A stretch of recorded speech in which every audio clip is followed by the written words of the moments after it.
तो hello friends, कैसे हो आप सब लोग। आई होप आप सब अच्छे होंगे।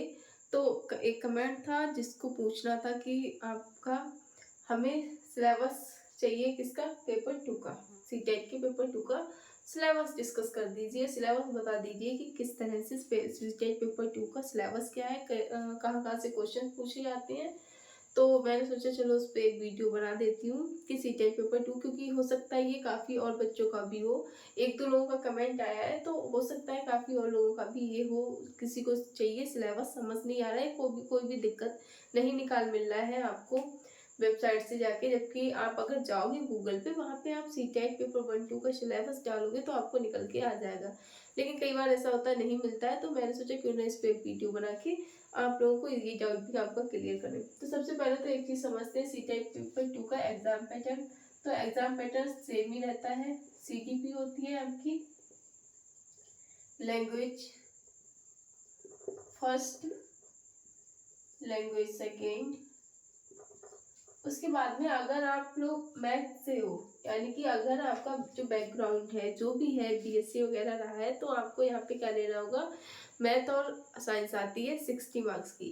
और जो लोग आर्ट साइंस बैकग्राउंड से होते हैं उनके लिए यहाँ पे 60 मार्क्स में उनकी एसएसटी, यानी कि जो आपका सामाजिक विज्ञान होता है जिसके अंतर्गत आप geography, history, polity science, SST ये सारी चीज़ें पढ़ते हो, वो आता है आपका। ठीक है, तो यहाँ पे बात करें मैथ मैथ और यस एंड साइंस जो होती है वो आती है आपकी। और इसकी जगह जो भी आर्ट साइड से हैं उनके लिए एसएसटी आती है। ठीक है, सीजीपी भी आपके 30 मार्क्स की आती है।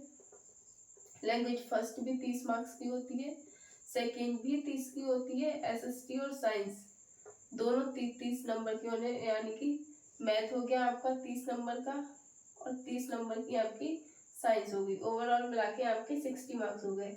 एसएसटी भी आपकी 60 मार्क्स की होती है। यहाँ पे आपको एसएसटी के अंतर्गत आपको पढ़ना होता है ज्योग्राफी, पॉलिटिकल साइंस, हिस्ट्री, ये सारी चीज़ें, इकोनॉमी, आई थिंक ये सारी चीज़ें आपको यहाँ पे पढ़नी होती है। क्योंकि इसकी मुझे ज़्यादा नॉलेज नहीं है इसके अंदर क्या क्या पढ़ना होता है। एक बार अभी डिस्कस कर दूंगी सिलेबस भी, तो क्योंकि मेरे पास मैथ साइंस थी तो उसका मुझे पता है, इसका मुझे इतना नहीं पता। लेकिन हाँ इतना पता है एसएसटी में आपसे geography, history, political science, economy और जो आपका जो भी ये सारे सब्जेक्ट्स आपसे पूछे जाते हैं, 3-4 सब्जेक्ट से क्वेश्चन। ठीक है, तो ये आपका एक क्वेश्चन पेपर हो गया। अच्छा, थोड़ा सा और देखते हैं यहाँ पे एग्जाम पैटर्न हो गया। इस टाइप का एग्जाम आता है आपका और 150 क्वेश्चंस होते हैं, जिसमें से अगर आप जनरल कैटेगरी के हैं तो आपको 90 मार्क्स लाने होते हैं। और अगर आप ओबीसी, एससी, एसटी कैटेगरी के हैं तो आपको 82 मार्क्स लाने होते हैं। लेकिन यहाँ पे एक चीज, एक पॉइंट आप नोट कर लीजिए, अपने दिमाग में बिठा लीजिए, बहुत इंपॉर्टेंट है। अगर आप किसी अदर स्टेट में फॉर्म फिल करते हैं, ठीक है, सपोज दैट जैसे बिहार में मानो वैकेंसी निकली जूनियर की, क्योंकि वहाँ पे अपर लेवल के लिए वहाँ का टेट चाहिए। मान लो जूनियर की निकली और आपका सी टेट क्वालिफाई है और आप सी टेट से वहाँ पे एग्जाम फिल करना चाहते हैं, जॉब के लिए अप्लाई करना चाहते हैं। तो अगर आप किसी, और आप हैं यूपी के, ठीक है, आप यूपी के हैं और आप बिहार में फॉर्म फिल करना चाहते हैं। अब मान लो चाहे आप ओबीसी कैटेगरी के हो, चाहे आप एससी से हो, चाहे एसटी से, अगर आप यूपी के हैं तो बिहार में अप्लाई करने के लिए आपको 90 मार्क्स चाहिए। फिर आप वहाँ पे जनरल कैटेगरी में ही काउंट किए जाओगे, वहाँ पे आपको आपके कैटेगरी वाइज रिलैक्सेशन नहीं मिलेगा। तो इसलिए मैं आपको बोलती हूँ कि आप 82 मार्क्स नहीं, आप 90 मार्क्स का ही टारगेट बना के चलो, चाहे आप जिस कैटेगरी से हो, ताकि आपको अगर अदर स्टेट में वैकेंसी निकल रही है तो दिक्कत ना हो आगे। तो फिलहाल तो जनरल के लिए 90 चाहिए, बाकी सब के लिए अगर आप अपनी स्टेट में करना चाहते हो तो 82 मार्क्स पे आप क्वालिफाई हो जाओगे। लेकिन आप 90 मार्क्स ही लेके आइए, क्योंकि आप अदर स्टेट में भी फिल कर सके और आपको ज़्यादा अपॉर्चुनिटी मिल सके जॉब की। ठीक है, क्योंकि अदर स्टेट में हम जनरल कैटेगरी में ही काउंट होते हैं, वहाँ पे हमें अपनी सिर्फ अपनी स्टेट में रिलैक्स, जो भी हमारी कैटेगरी वाइज रिलैक्सेशन होता है वो मिलता है, अदर स्टेट में नहीं मिलता है।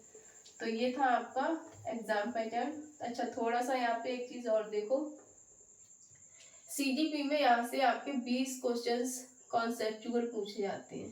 ठीक है, कॉन्सेप्चुअल या थ्योरेटिकल पूछे जाते हैं और 10 मार्क्स की आपकी पेडागोजी पूछी जाती है। जिसमें से 10 क्वेश्चन होते हैं पेडागोजी के और वो सीटीपी की पेडागोजी पूछेगी, बाकी ये कॉन्सेप्चुअल 20 मार्क्स होते हैं। लैंग्वेज की बात करें तो लैंग्वेज में यहाँ पे आपको क्या पूछा जाता है, लैंग्वेज में आपसे सेम चीजें, लैंग्वेज, हाँ लैंग्वेज में आपसे 15 नंबर की आपकी जो है क्वेश्चंस होते हैं और 15 क्वेश्चन जो होते हैं जिसमें आपसे पैराग्राफ और उसके क्वेश्चन आंसर होते हैं और कुछ क्वेश्चन ग्रामर के होते हैं। बाकी 15 में आपसे पेडागोजी पूछ जाती है लैंग्वेज की। ये पेपर 2 का सिलेबस डिस्कस कर रही हूँ, ठीक है। यहाँ पे भी सेम होता है, 15 में आपका ये पैराग्राफ क्वेश्चन आंसर होते हैं और 15 में आपकी पेडागोजी होती है। जो भी आप लैंग्वेज सेकेंड लेते हो, दोनों भाषाएं आपको अलग अलग लेनी होती हैं, सेम नहीं ले सकते हो। यहाँ पे आपसे बात की जाए तो जैसे मान लो मैथ है तो मैथ में 20 क्वेश्चन आपके कॉन्सेप्चुअल हो गए और 10 आपके पेडागोजी के हो गए, किसकी, मैथ की पेडागोजी। वैसे ही यहाँ पे 20 क्वेश्चन आपके फैक्चुअल या कंसेप्चुअल हो गए या थ्योरेटिकल हो गए साइंस के और 10 में आपकी पेडागोजी। तो ओवरऑल मिला के 40 क्वेश्चन आपके कॉन्सेप्चुअल होंगे और 20 में पेडागोजी पूछी जाएगी मैथ और साइंस की। सेम चीज यहाँ पे भी होती है, 40 क्वेश्चन आपके थ्योरेटिकल होते हैं और 20 में आपसे पेडागोजी पूछी जाती है एसएसटी की, ठीक है। तो ये आपका एक था एग्जाम पैटर्न, किसका, पेपर 2 का। तो अगर आपको स्क्रीनशॉट लेना है तो आप ले सकते हो, फिर मैं रफ करती हूँ इसको।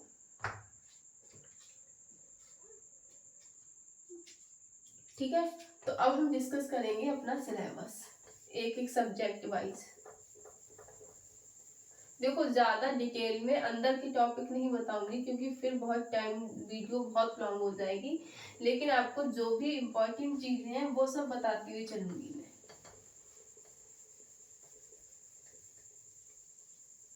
जैसे पहला है हमारा सीडीपी, ठीक है, क्या है, सीडीपी। तो सीडीपी के सिलेबस की बात करें हम आपको पता ही है यहाँ पे 20 क्वेश्चन आपके कंसेप्चुअल है, 10 में पेडागोजी आती है। तो पेडागोजी को तो हटाए, तो सीडीपी में पहला टॉपिक जो है आपका, पहला जो टॉपिक है वहां से क्वेश्चन पूछे आते हैं, ये है, ठीक है, concept of development and it's relationship with learning. तो डेवलपमेंट का कॉन्सेप्ट पूछा जाता है, कॉन्सेप्ट, और ये लर्निंग से कैसे रिलेट करता है, ठीक है, रिलेशनशिप विद लर्निंग।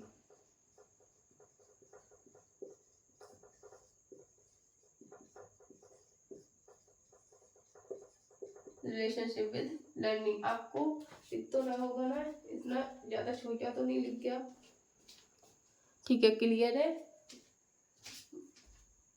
सारी चीजें, ठीक है, ये हो गया। दूसरा आपका क्या होगा, principle of development,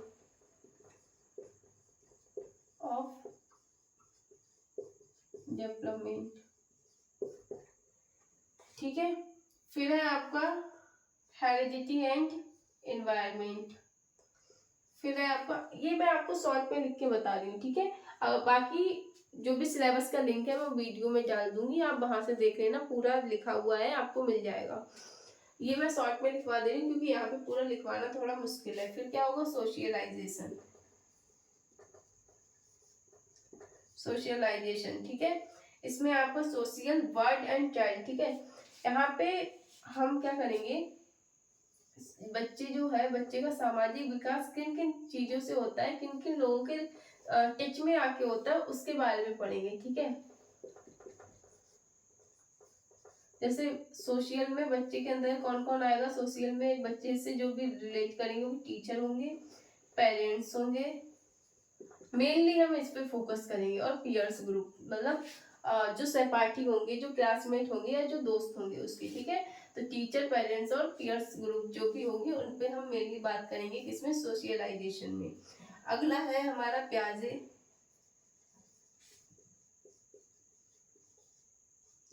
Kohlberg, Vygotsky, ठीक है, प्याजे, कोहलबर्ग, वाइगोस्की। तो इन चीजों पे हम बात करेंगे, ठीक है, इनके बारे में, इनकी थ्योरी डिस्कस करेंगे यहाँ पे। नेक्स्ट है हमारा child centred and progressive education, concept of of child-centered education,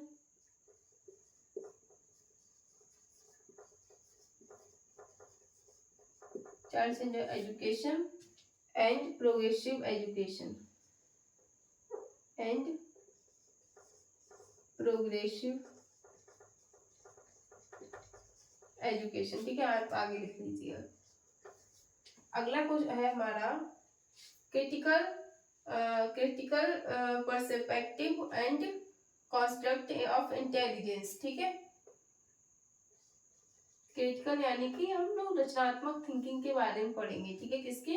रचनात्मक थिंकिंग क्या होती है, कैसे एक बच्चे को हम क्रिएटिव बना सकते हैं, उन सब चीजों के बारे में, ताकि वो अपना जो भी है कॉन्सेप्ट, जो भी है चीजों को समझने का तरीका है, वो अपने रियल लाइफ से रिलेट करके पढ़ पाए। ठीक है, ऑफ इंटेलिजेंस।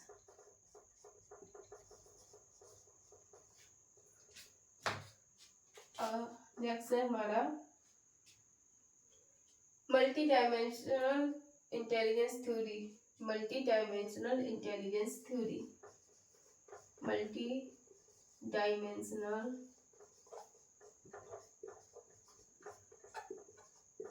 Intelligence theory.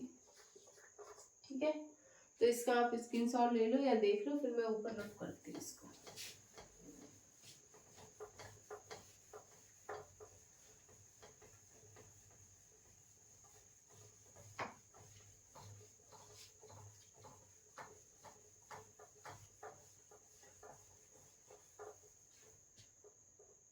फिर है हमारा लैंग्वेज की। एक कोई भी बच्चा लैंग्वेज कैसे सीखता है, कैसे उसमें डेवलप होती है, and thoughts, language and thought. फिर नेक्स्ट हमारा है gender as a social construct, gender roles, gender wise and educational practice. ठीक है, जेंडर रोल्स के बारे में पढ़ेंगे। एक मिनट ऐसे लिख लो आप, जेंडर के बारे में पढ़ेंगे। ठीक है, अब उसके अंदर आपका gender role, gender wise theory क्या होती है, एजुकेशनल प्रैक्टिस थ्योरी क्या होती है, वो सारी चीजें आ जाती है। उसके बाद हम इंडिविजुअल डिफरेंसेस के बारे में पढ़ेंगे। किसके? Individual differences. ठीक है, क्या पढ़ेंगे? इंडिविजुअल डिफरेंसेस के बारे में पढ़ेंगे, और वो किससे हो सकते हैं, जेंडर के अकॉर्डिंग भी पढ़ेंगे, कास्ट वाइज पढ़ेंगे, कम्युनिटी वाइज पढ़ेंगे, रिलीजन वाइज पढ़ेंगे और लैंग्वेज वाइज। इन सब से हम क्या पढ़ेंगे? इंडिविजुअल डिफरेंसेस पढ़ेंगे। फिर हमारा नेक्स्ट है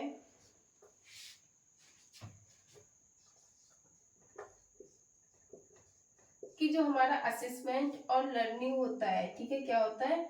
असेसमेंट और लर्निंग होता है, उसमें हम डिफरेंसेस कैसे कर सकते हैं।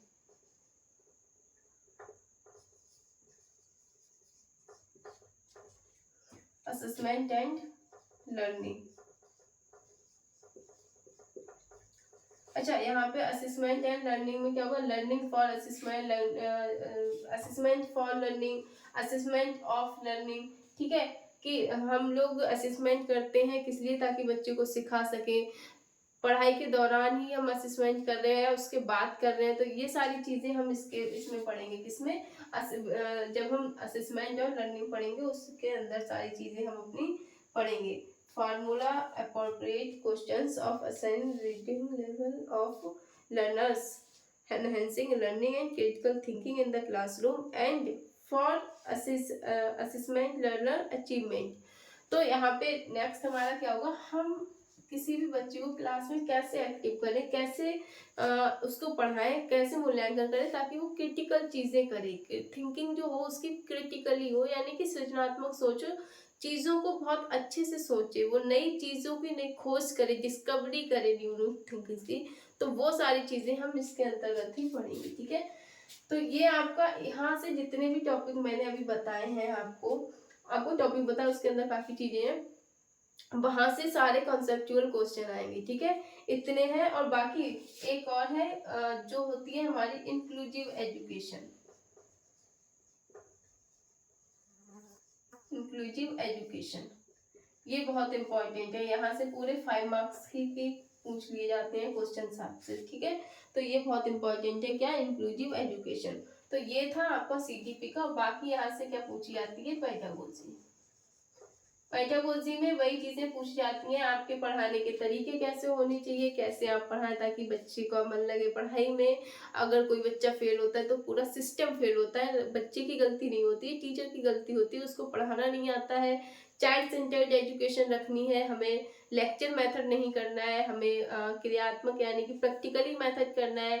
बच्चे को रोट लर्निंग नहीं देनी है, उसको रियल लाइफ लर्निंग से जोड़ के पढ़ाना है। तो ये सारी चीजें हमारी पेडागोजी में आती हैं, जहां हम पढ़ेंगे कि हमें कैसे शिक्षा देनी है, ठीक है।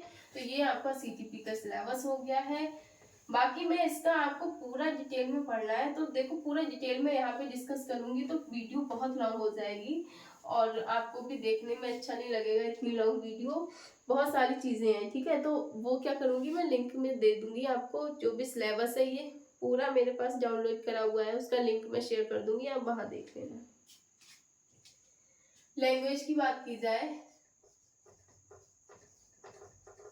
तो लैंग्वेज में आपको बता ही चुकी हूँ। लैंग्वेज में आपसे पैराग्राफ आएगा, पैराग्राफ पूछा जाएगा और उस पैराग्राफ से क्वेश्चंस होंगे। कितने, 15 मार्क्स में 15 क्वेश्चन होंगे, जो कि 15 नंबर के होंगे आपके पैराग्राफ के। और कुछ क्वेश्चंस आपके ग्रामर के होंगे। इसमें किसके होंगे, व्याकरण, जिसको हम बोलेंगे हिंदी में व्याकरण, यानी कि ग्रामर के होंगे। और ये फर्स्ट और second, language first and second दोनों का ही है, ठीक है, फर्स्ट एंड सेकेंड दोनों का ही है। बाकी आपसे लैंग्वेज में क्या पूछा जाएगा, लैंग्वेज की पेडागोजी होगी, लर्निंग एंड एक्विजिशन, कि आप कैसे बच्चे को, सेम चीज है कि आप बच्चे को भाषा कैसे, उसको हमें मातृभाषा में शिक्षा देनी चाहिए, कौन सी हमारी भाषाएं हैं तीन, तो इस टाइप की जो भी पेडागोजी होगी वो हम लोग डिस्कस कर लेंगे। लर्निंग टूल्स कौन कौन से होने चाहिए ताकि बच्चा अच्छे से सीखे, ये सारी चीजें हम भाषा की जो भी पेडागोजी होगी हमारी, पेडागोजी कितने मार्क्स की होगी, 15 मार्क्स की, उसमें पढ़ेंगे। तो ये आपका 15 क्वेश्चन होंगे 15 मार्क्स के। ये आपका लैंग्वेज फर्स्ट और सेकंड का सिलेबस इतना। उसमें आप अब जब से कंप्रीहेंशन है तो उसके अंदर की चीजें क्या आप पढ़ोगे, ठीक है। आप इतना समझ लो, पैराग्राफ आएगा, उससे क्वेश्चन आंसर आएंगे और 2-3 क्वेश्चन वही पैराग्राफ से कोई भी शब्द उठा के ले लेगा, पूछ लेगा इसमें संधि कौन सी है, या इसका विलोम शब्द कौन सा है, या इसका समानार्थी शब्द कौन सा है। तो उस तरह से का क्वेश्चन पूछा जाता है। अब यहाँ पे पूरा डिस्कस करना बेकार होगा, तो आप इतना समझ लो, पैराग्राफ आएगा, वहां से 2-4 क्वेश्चन आपके क्वेश्चन आंसर होंगे और 2-4 आपके ग्रामर के क्वेश्चन होंगे 15 मार्क्स में, और 15 में आपसे पेडागोजी पूछी जाएगी। अब चाहे लैंग्वेज फर्स्ट लो आप या सेकेंड लो, दोनों का ही सेम रहता है सिलेबस। अब इसके बाद हम बात करते हैं थोड़ा सा मैथ को लेके, ठीक है।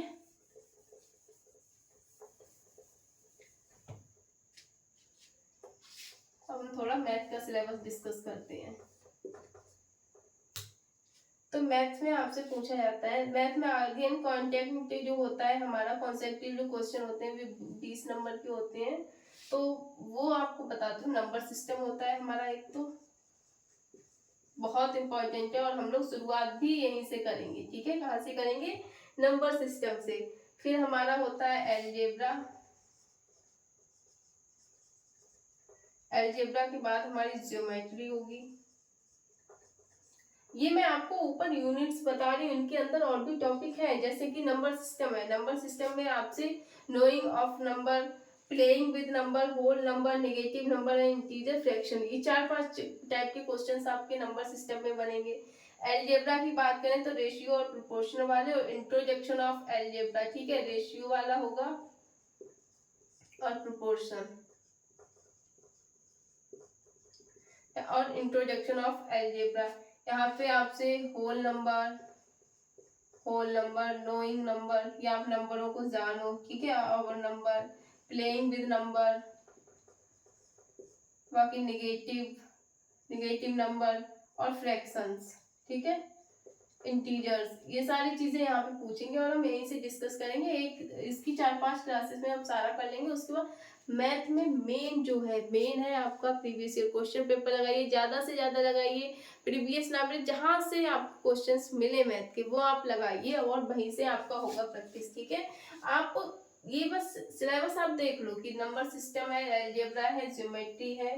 ज्योमेट्री में आपको बेसिक ज्योमेट्रिकल यानी कि 2D शेप्स और 3D भी पूछे जाएंगे आपसे, सिमेट्री पूछी जाएगी, ठीक है। फिर आपका क्या होगा, मेंसुरेशन है एंड डाटा हैंडलिंग, ठीक है। क्या है, डाटा हैंडलिंग। तो इस टाइप के इन्हीं टॉपिक से आपका मैथ में पूछा जाएगा। फिर मैथ की आपसे पेडागोजी आ जाती है, नेचर ऑफ मैथमेटिक्स क्या है पेडागोजी में, और लॉजिकल थिंकिंग कैसे करते हैं। बाकी आपसे place of mathematics in curriculum, language of mathematics, community mathematics, evolution, remedial teaching, problem of teaching, ये पेडागोजी हर किसी में पूछी जाएगी। चाहे रेमेडियल, पेडागोजी का मतलब है शिक्षण शास्त्र, कि आप किस सब्जेक्ट की कैसे निपुण शिक्षा बच्चों तक पहुंचा सकते हो, बच्चों को एक अच्छा जो भी है बच्चों को एक अच्छी चीजें, अच्छी थिंकिंग आप कैसे डेवलप कर सकते हो। पेडागोजी का मतलब यही होता है, ठीक है, कि हम जो सब्जेक्ट पढ़ा रहे हैं उसको एक बेहतर तरीके से बच्चे तक हम कैसे पहुंचा सकें। तो वो होता है हमारा शिक्षण शास्त्र, कि हर सब्जेक्ट में इसके 15 क्वेश्चन आपसे पूछे जाने हैं, ठीक है। ये हो गया मैथ का। अब बात करें साइंस का। और बाकी मैं आप प्रीवियस ईयर जब क्वेश्चन पेपर देखोगे ना, तो ये सिलेबस देखने की आपको जरूरत नहीं, आपकी डिमांड थी इसलिए मैं सिलेबस ले आई, इसलिए मैंने इससे पहले सिलेबस के बारे में चर्चा नहीं की थी। मैंने बस आपको एग्जाम पैटर्न बताया, किस टाइप के क्वेश्चन पूछे जाते हैं, इस चीज पे हम लोगों ने बात की थी। सिलेबस नहीं बताया, क्योंकि सिलेबस जब हम PYQ देखोगे और अगर कोई प्रैक्टिस सेट लेके आ रहे हो तो उस पर भी सिलेबस लिखा हुआ आपको मिल ही जाएगा, आपको देखने की जरूरत ही नहीं है। साइंस की बात करें तो साइंस में भी 20 और 10 मार्क्स में आपका डिवाइड होता है। यहाँ पे आपसे पूछा जाता है फूड के बारे में, पहला ये आपका। दूसरा आपका पूछा जाता है मटेरियल्स के बारे में। फिर आपका है the world of the living, material जो हम डेली यूज करते हैं, ठीक है, डेली यूजेस वाला है। डेली यूज में हम जो भी मटेरियल यूज करते हैं उनके बारे में। फूड की बात की जाए तो फूड के सोर्स क्या होंगे, सोर्सेस, कंपोनेंट्स, ठीक है, और फिर क्लीनिंग, तो ये सब आएगा। The world of the living. फिर हमारा क्या है, मूविंग थिंग्स,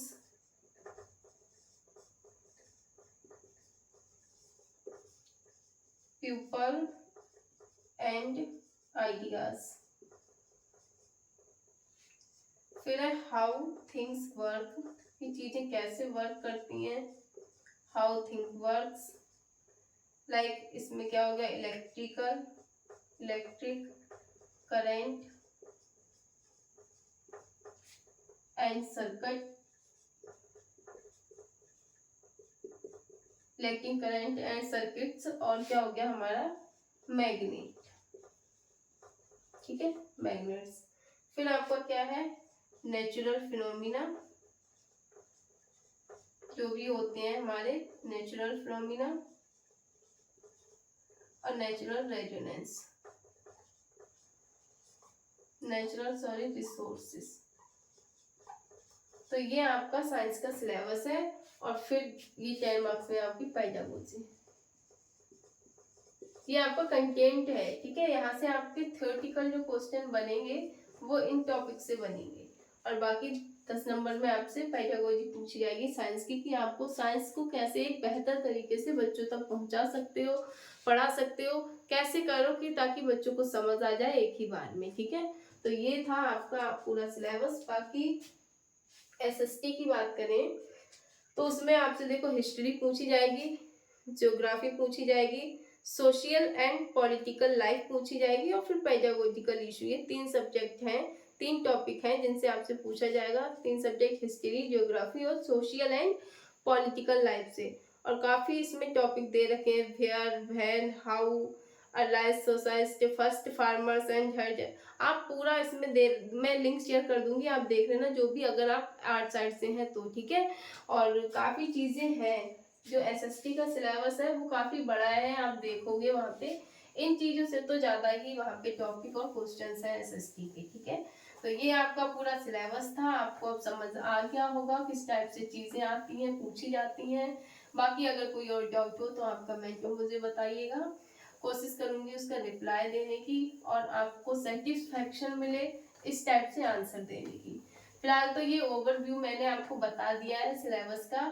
आपको लिंक दे दूंगी, अगर खुद से आपको नहीं देख मिल रहा है तो आप जाके यहाँ से डाउनलोड कर लीजिएगा, जो भी मेरे पास है पीडीएफ वो, ठीक है, आपको मिल जाएगी। ये मैंने जो भी सिलेबस निकाला था वो गूगल से ही निकाला था। अगर आप सर्च करते हो तो वहाँ पे एक तो सीटेट की वेबसाइट पे भी मिल जाता है, अगर वेबसाइट पे नहीं मिल रहा है आपको सिलेबस तो आप गूगल पे जाके सीटेट सिलेबस डालिए तो निकल के आ जाता है। तो आशा करती हूँ वीडियो आपको पसंद आई होगी। बाकी कोई डाउट हो, कोई क्यूरी हो तो आप मुझे कमेंट में बताइए। ऑल द बेस्ट, मिलते हैं नेक्स्ट वीडियो में।